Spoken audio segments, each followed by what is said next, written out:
এটাকে কি ভুল তথ্য বলবো, অসত্য প্রপাগান্ডা বলবো, মিথ্যা প্রপাগান্ডা বলবো, নাকি বিশেষ উদ্দেশ্যমূলকভাবে মানে ফ্যাসিস্ট রেজিমের যে ছাপ তার পক্ষে এক ধরনের প্রপাগান্ডা বলবো? আমি ঠিক জানি না এটাকে কিভাবে নাম দেয়া যায়। অনেকেই বলছেন যে ভুল তথ্য ছড়ানো হচ্ছে। তথ্যটা কি? তথ্যটা বিএনপির একজন নেতা নাম মোশাররফ আহমেদ ঠাকুর। তো যেহেতু বিএনপি নেতার মুখ থেকে এই কথাটা এসেছে, সেই কারণে এই বক্তব্যটি খুব গুরুত্বপূর্ণ। তিনি বিএনপির বড় নেতা না ছোট নেতা কি সেটা আলাদা আলোচনা, যদিও তার সঙ্গে আমার ব্যক্তিগত পরিচয় নাই থাকতে পারে, আমার সাথে অনেকেরই পরিচয় নেই, সেটা বিষয় নাই। কিন্তু তিনি যখন বিএনপি নেতা তখন বিষয়টা খুব গুরুত্বপূর্ণ। তিনি একটি তথ্য দিয়েছেন, সেটা তথ্যটি দিয়েছেন গণমাধ্যমে একটি টক শোতে, বাংলাদেশের প্রথম সারির একটি টেলিভিশন চ্যানেলের টক শোতে তিনি তথ্যটি দিয়েছেন। তথ্যটি কি? তথ্যটি হচ্ছে এই সংস্কার কমিশন বা ঐকমত্য কমিশন যেটা গঠন করা হয়েছে, সেই কমিশন খরচ করেছে 83 কোটি টাকা এই কয়েক মাসে, 9 মাসে। আবারও বলছি, তিনি তথ্য দিয়েছেন, তিনি একজন বিএনপি নেতা।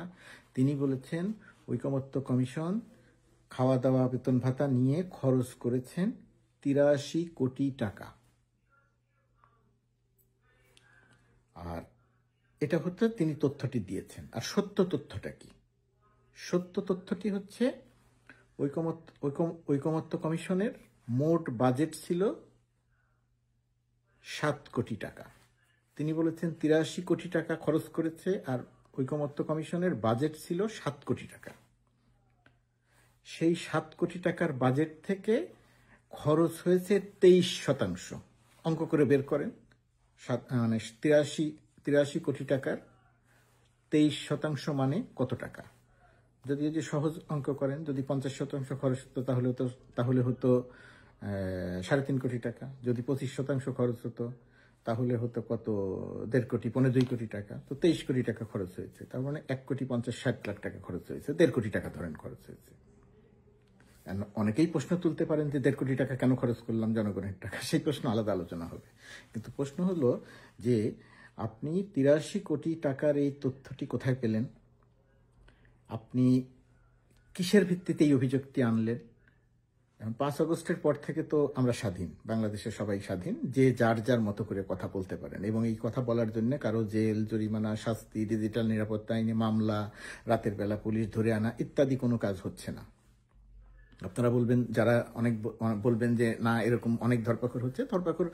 কিছু কিছু হচ্ছে ফ্যাসিস্ট রেজিমের যে অপরাধীরা আছে, যারা মানুষ হত্যা করেছে, যারা মানুষ গুম করেছে, তাদের ক্ষেত্রে এই রকমের কোনো ঘটনা ঘটছে এবং তাদের নামে মামলা আছে, সেই ব্যবস্থাটা হচ্ছে। সেটা নিয়েও আলাদা আলোচনা হতে পারে।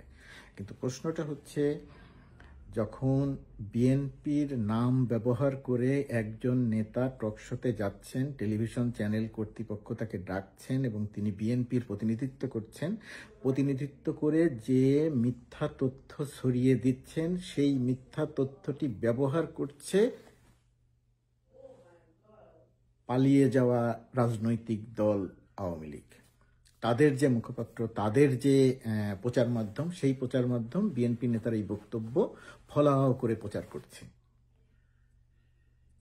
তাহলে কে কার পারপাস সার্ভ করছে? বিএনপি কে? বিএনপি তো আওয়ামী লীগের বিরুদ্ধে, পতিত আওয়ামী লীগের বিরুদ্ধে, ফ্যাসিস্ট আওয়ামী লীগ শেখ হাসিনার বিরুদ্ধে যে গণ অভ্যুত্থান, যে বিপ্লব, সেই বিপ্লবে বা সেই বিপ্লবের অন্যতম প্রধান শক্তি। বৈষম্য বিরোধী ছাত্র আন্দোলন সামনে থেকে ছিল, তারা পেছনের থেকে সেই আন্দোলনকে বেগবান করেছে, সামনে এগিয়ে নিয়ে গেছে। বিএনপি ছিল, জামাত ছিল, তাদের বহু মানুষ মারা গেছে, বহু নেতাকর্মী নির্মম হত্যাকাণ্ডের শিকার হয়েছেন। তো সেই জায়গাটিতে যখন একটি নির্বাচন আসন্ন, সেই নির্বাচনটিকে নিয়ে অনেক রকমের কথা আছে, আলোচনা আছে। প্রশ্ন থাকতে পারে, তর্ক থাকতে পারে। সরকার কি করছে সেটা নিয়ে প্রশ্ন থাকতে পারে, সরকার থাকতে পারে, সরকারকে দোষারোপ করা যেতে পারে। ঐকমত্য কমিশন কি করতে পারলো, কি করতে পারলো না সেটা নিয়ে প্রশ্ন থাকবে, সমালোচনা থাকবে, সেটা করতেই পারে। কিন্তু প্রশ্ন হচ্ছে, এই ধরনের অসত্য মিথ্যা তথ্য ছড়িয়ে পতিত আওয়ামী লীগকে সহায়তা করার বিশেষ কোনো উদ্দেশ্য আছে? আমি জানি না, বিশ্বাস করতে চাই এবং আমি নিশ্চিত করেই জানি যে বিএনপির এরকম কোনো উদ্দেশ্য নাই। বিএনপি নেতাদের সঙ্গে যখন কথা হয়, মির্জা ফখরুল ইসলাম আলমগীরের সঙ্গে যখন নিউ ইয়র্কেও দেখা হয়েছে, তার কথা হয়েছে, তখনও তার কাছ থেকে তার কথা শুনেছি, আমরা আমাদের কথা বলেছি, সেখানে কখনোই সেটা মনে হয় নাই। তাদের রাজনৈতিক দল হিসেবে প্রশ্ন আছে, সেটা থাকতেই পারে। রাজনৈতিক দল হিসেবে কোনো নেতা যদি এরকম অসত্য বা মিথ্যা তথ্য দেন, তার কাছ থেকে এই যে আমরা যে কথাটা বলছি, অসত্য তথ্য দিচ্ছি, সেই অসত্য তথ্যের বিপরীতে সত্য তথ্যটা দিচ্ছি, এটা রাজনৈতিক দলেরও দায়িত্ব সেই নেতার কাছ থেকে এই বিষয়ে সত্যটা জানা বা জবাবদিহিতাটা নিশ্চিত করা। ঐকমত্য কমিশনের সদস্য মনির হায়দার, তিনি সুনির্দিষ্ট করে গণমাধ্যমকে বলেছেন 83 কোটি টাকা নয়, মোট বাজেট ছিল 7 কোটি টাকা, 23% খরচ হয়েছে, বাকি অর্থ ফেরত দেয়া হয়েছে। পুরো আওয়ামী লীগের সময়কালে একটি খাত দেখান তো যে 83 কোটি টাকা বাজেট ছিল, 23% খরচ করে বাকি অর্থ ফেরত দেওয়া হয়েছে। কোথাও পাবেন না। 83 কোটি টাকা প্রথম বাজেট থাকলে সেটা 6 মাস পরে 183 কোটি টাকা হবে, তারপরে গিয়ে এটা 383 কোটি টাকা হবে, তারপরে গিয়ে এটা 1000 কোটি টাকায় ঠেকবে এবং পুরো টাকাই খরচ হবে মানে লুটপাট হবে। এই লুটপাটটা এই সরকারের সময় সম্পূর্ণরূপে বন্ধ হয়েছে। এই সরকারের সাফল্য যদি বিবেচনা করেন, এই সরকার শুধুমাত্র একটি জায়গার কথা বলি যে লুটপাট বন্ধ হয়েছে। তো দয়া করে কেউ অসত্য, মিথ্যা, প্রোপাগান্ডামূলক তথ্য ছড়াবেন না। পতিত, পলাতক, ফ্যাসিস্ট হাসিনা রেজিমকে সহায়তা করবেন না ভুল, অসত্য, মিথ্যা প্রোপাগান্ডা ছড়িয়ে।